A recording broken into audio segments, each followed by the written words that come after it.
नमस्कार प्रिय बंधुओं, आप सभी का हमारे YouTube चैनल में बहुत बहुत स्वागत है। बंधुओं, यदि चैनल पर नए हैं तो कृपया चैनल को सब्सक्राइब कर लें, बेल आइकन को प्रेस कर दें, जिससे कि इस चैनल पर आगे आने वाले सभी वीडियो का नोटिफिकेशन आपको प्राप्त हो जाए। तो चलिए आज के इस वीडियो को करते हैं प्रारंभ। आज के वीडियो में आप जानेंगे बंधुओं कि हमें किस प्रकार अपने घर में स्वयं हम नवरात्रि आदि में जब माता रानी की पूजा करते हैं या अपने घर में किसी भी भगवान की जब भी हम स्वयं पूजा करते हैं तो हमें किस प्रकार कलश स्थापना करनी चाहिए और कलश के ऊपर नारियल कैसे रखना चाहिए। अधिकतर मैंने देखा है कि बहुत से ब्राह्मण लोग भी जिनको जानकारी नहीं है कलश के ऊपर नारियल रखने में अक्सर यह गलती करते हैं जो कि नहीं करनी चाहिए। इस वीडियो के माध्यम से आज आप इन सभी बातों को जानने वाले हैं। तो चलिए वीडियो को लाइक जरूर करिएगा, चैनल को सब्सक्राइब करिएगा। वीडियो को करते हैं प्रारंभ। बंधुओं, हमारे शास्त्रों में हम लोग कोई भी पूजा पाठ कोई भी मंगल कार्य करते हैं तो कलश स्थापना अवश्य ही करते हैं। अब हमें कलश कैसे स्थापित करना चाहिए, चलिए जानते हैं आज के इस वीडियो में। तो जानते हैं कलश स्थापन करने की विधि। बंधुओं, सर्वप्रथम हमें कलश के नीचे रखने के लिए थोड़े से अक्षत ले लेने चाहिए और इस प्रकार हमने ये अक्षत की ढेरी बनाई है। अब इस पे हम इस प्रकार से अष्टदल कमल बना देंगे बहुत ही सरल तरीके से, और अष्टदल कमल के ऊपर हमें कलश को स्थापित करना चाहिए।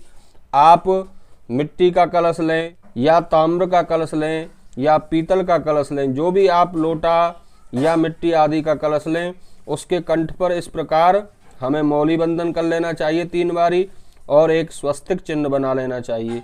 इस प्रकार जब आप इसमें स्वस्तिक बना लें, मौली बंधन कर लें तो कलश को ऐसे स्थापित कर दें। स्वस्तिक का जो चिन्ह है वह आपकी तरफ रहे, इस बात का हमें ध्यान रखना चाहिए। कलश को जब भी आप भर के स्थापित करें तो हमें कभी भी पूरा कलश भरना नहीं चाहिए। पूजा में जो हम कलश स्थापित करते हैं उसको कम से कम आधे से थोड़ा ज़्यादा और पूरे से थोड़ा कम भरना चाहिए। इस प्रकार कलश में जल डाल के एक पात्र में आप चाहे दोना ले लें या कोई पात्र ले लें जो कलश के ऊपर अच्छे से ढक जाए, उसमें थोड़े से चावल भर लें। इसको बोलते हैं पूर्ण पात्र। पंच पल्लव अर्थात आम आदि के पत्ते 5 या 7 की संख्या में लगाकर यह पूर्ण पात्र हमें कलश के ऊपर इस प्रकार रख देना चाहिए। जब आप पूर्ण पात्र रख दें तो आप देखिए, सबसे मुख्य चीज़ है जो वीडियो बनाने का मेरा मकसद है, और नारियल रखने में अधिकतर लोग बहुत बड़ी गलती करते हैं। यह नारियल का मुख है, जिधर से यह नारियल पेड़ पर लटकता है। इसको आप छीलेंगे, इसकी जटा हटाएंगे तो आपको इसमें 2 आँखें, मुंह बना हुआ दिखाई देगा। इसको नारियल का मुंह कहते हैं। तो हमारे शास्त्रों में बताया है जब भी आप कलश स्थापित करें तो बहुत लोगों को आपने देखा होगा, कोई ऐसे खड़ा करके नारियल रख देते हैं, कोई ऐसा खड़ा करके नारियल रख देते हैं, तो कोई ऐसे नारियल रख देते हैं, परंतु ये तीनों ही विधि गलत हैं। शास्त्रों में बताया है बंधुओं, अधोमुखम शत्रु विवर्धनाय, अर्थात नीचे की तरफ अगर आपने मुंह करके नारियल को कलश पर रख दिया तो आपके शत्रुओं की वृद्धि होने लगेगी। और यदि आपने ऊर्ध्वमुखम, ऊपर की तरफ मुंह करके नारियल को स्थापित किया कलश पर, ऊर्ध्वमुखम बहुरोग वृद्धे, अर्थात ऊपर मुंह करके रखने से घर में रोगों की वृद्धि होने लगती है। तो हमें ऊर्ध्वमुख अर्थात ऊपर की तरफ मुख करके भी नारियल को नहीं रखना चाहिए।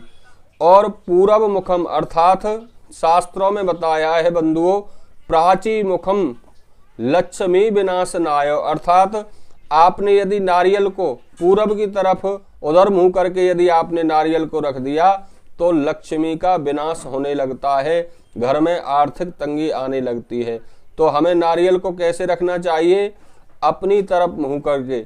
हमेशा कलश के ऊपर जब भी आप नारियल रखें तो उसका मुंह अपनी तरफ रखें।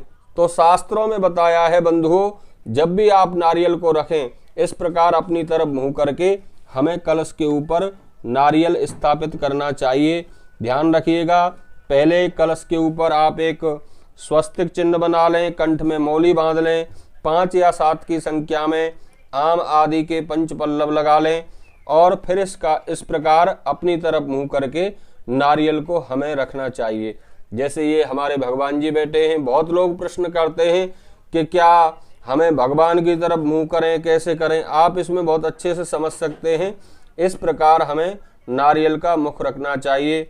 भगवान के सीधे हाथ अर्थात राइट हैंड की तरफ हमें कलश रखना चाहिए और लेफ्ट हैंड की तरफ हमें घृत का दीप जलाना चाहिए। ये आग्नेय कोण है, ये ईशान कोण है। ईशान कोण में देवता वास करते हैं और आग्नेय कोण में अग्निदेव वास करते हैं। तो जब भी आप कलश स्थापित करें, इस प्रकार अपने उल्टे हाथ की तरफ कलश और सीधे हाथ की तरफ घी का दीपक, भगवान के उल्टे हाथ की तरफ घी का दीपक और भगवान के सीधे हाथ की तरफ कलश हमें स्थापित करना चाहिए।